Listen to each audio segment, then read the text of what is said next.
গাড়িতে প্রদর্শন করা হচ্ছে আচরণবিধি প্রতিপালন ও গণভোট সংক্রান্ত বিষয়ে ভিডিও চিত্র, যে গাড়ি থেকে স্থানীয় বাসিন্দারা নির্বাচন ও গণভোট সম্পর্কে জানতে পারছেন।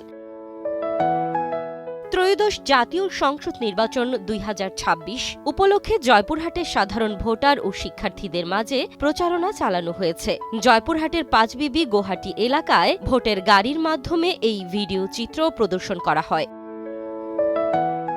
এছাড়াও এই গাড়ি নির্বাচনের গুরুত্ব বোঝানো, নতুন ভোটার, নারী ও যুবক ভোটারদের মধ্যে উৎসাহ সৃষ্টি, চলচ্চিত্র প্রদর্শন, স্লাইড শো, সাংস্কৃতিক অনুষ্ঠান দ্বারা বার্তা পৌঁছানো, দেশের চাবি আপনার হাতে এমন স্লোগান প্রচার করায় দারুণ উৎসাহিত সাধারণ ভোটাররা। যে গাড়িটা প্রত্যেকটা জায়গাতে, জেলায়, উপজেলায়, গ্রামগঞ্জে যাচ্ছে, আমরা এই গাড়িটাতে দেখব, গাড়ির ভিডিওটা দেখে আমরা বুঝতে পারবো, যারা জানে না জানতে পারবে। আর এই ভোটের গাড়িতে বুঝতে পারলাম হানা ভোটের বিষয়টা, আবার ভোট কিভাবে দিতে হবে সেটাও জানলাম। আমরা সাধারণ জনগণের মাধ্যমে গণভোটের পক্ষে প্রচারণা চালাতে সহযোগিতা করতে পারবো। পাশাপাশি ভবিষ্যৎ যেন স্বৈরাচার সরকারের পুনরাবৃত্তি আমাদের দেশে না ঘটে সেই বিষয়ে হ্যাঁ ভোটের পক্ষে সবাইকে আহ্বান করব।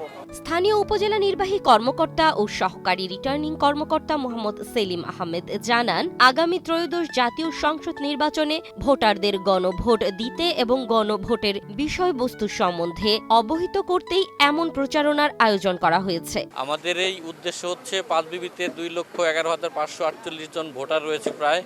এই সকল ভোটারকে গণভোট দিতে উদ্বুদ্ধ করা এবং গণভোটের বিষয়বস্তু সম্পর্কে অবহিত করা, এবং তাদের এই প্রচারণার অংশ হিসেবে আমাদের এই ভোটের গাড়ির আজকের এই আগমন। এবং এছাড়াও আমরা লিফলেট, ব্যানার, বিলবোর্ড এবং বিভিন্ন শিক্ষা প্রতিষ্ঠানের প্রচারণা সহ আমাদের গির্জা, মন্দির, মসজিদ সকল এখানে আমাদের এই প্রচারণা চলমান রয়েছে। আমরা আশা করি আমরা সকলের মাঝেই এই গণভোটের বিষয়কে অবহিত করতে পারব।